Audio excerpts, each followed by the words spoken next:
नमस्कार, मैं नवीन Tripathi news diary channel में आप सबका स्वागत करता हूं। मालदीव के 3 मंत्रियों की आपत्तिजनक बयानबाजी से शुरू हुआ विवाद बढ़ता जा रहा है। देश में बाइकॉट मालदीव शुरू हो गया है और कई लोगों ने मालदीव के लिए फ्लाइट और होटल बुकिंग कैंसिल करवा दी है। आम जनता से लेकर फिल्मी हस्तियां भी भारत सरकार और प्रधानमंत्री नरेंद्र मोदी के सपोर्ट में उतर आई है। इस बीच मालदीव के कई दिग्गज नेताओं ने भी प्रधानमंत्री नरेंद्र मोदी और भारत का सपोर्ट किया है और आपत्तिजनक बयान की कड़ी निंदा की है। राजनीतिक संकट हो, आर्थिक मदद हो या फिर कोई आपदा हो, जब जब मालदीव की मदद की जरूरत थी तब तब भारत उसको साथ खड़ा नजर आया है। 2020 में जब कोरोना महामारी का संकट पूरी दुनिया में छाया हुआ था, तब भी भारत सरकार ने स्थिति से निपटने के लिए मेडिकल टीम वहां भेजी और टीकाकरण अभियान भी चलाया। आइए अब जानते हैं कि मालदीव के वो नेता कौन है जो विवाद के बीच भारत के समर्थन में खड़े हो गए हैं। मालदीव की पूर्व रक्षा मंत्री मारिया अहमद दीदी ने भारत को देश की 911 कॉल बताते हुए तमाम बयानबाजी पर नाराजगी जाहिर की है। उन्होंने कहा कि यह मालदीव सरकार की अदूरदर्शिता को दिखाता है। मारिया अहमद दीदी ने भारत को विश्वसनीय सहयोगी बताते हुए कहा कि रक्षा समेत विभिन्न सेक्टरों में जब भी मालदीव को मदद की जरूरत थी तो भारत ने हमेशा साथ दिया है। मारिया अहमद दीदी ने कहा, हम एक छोटा देश है और सभी के साथ हमारी दोस्ती है, लेकिन हम इससे इनकार नहीं कर सकते हैं कि हम भारत के साथ बॉर्डर साझा करते हैं। हमारी रक्षा चिंताएं समान हैं और भारत ने हमेशा हमारी मदद की है। अलग अलग सेक्टर्स में मदद करके उन्होंने हमें आत्मनिर्भर बनाने की कोशिश की है।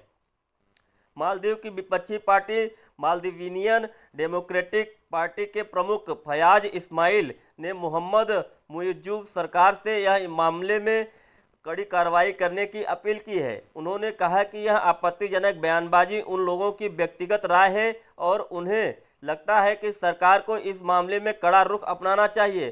फयाज इस्माइल ने कहा कि सोशल मीडिया के कारण भारतीयों और मालदीव के लोगों तक यह मामला फैला हुआ है। अब यह सिर्फ सरकारों के बीच का मामला नहीं रह गया। उन्होंने कहा कि जैसे जैसे इस पर बहस बढ़ेगी, मामला बढ़ेगा। इसीलिए सरकार को चाहिए कि वह साफ करे कि ऐसा उनका मानना नहीं है। जो कहा गया वह उन लोगों के व्यक्तिगत विचार है जिन्हें दुर्भाग्य से सरकार में पद मिला। उन्होंने जोर दिया कि भारतीयों, मालदीव के लोगों और पूरी दुनिया के लोगों के सामने इसे साफ किया जाने की जरूरत है। मोहम्मद मुइज्जू सरकार में विदेश मंत्री मूसा जमीर भी भारत और पीएम मोदी के सपोर्ट में उतर आए हैं। उन्होंने कहा कि हमारे पड़ोसी मुल्क को लेकर की गई आपत्तिजनक टिप्पणी अस्वीकार है और जो बोला गया वैसा मालदीव सरकार का मानना नहीं है। उन्होंने कहा कि परस्पर सम्मान और समझ के आधार पर हम सभी के साथ और खास तौर से अपने पड़ोसियों के साथ सकारात्मक एवं रचनात्मक संवाद के लिए प्रतिबद्ध हैं।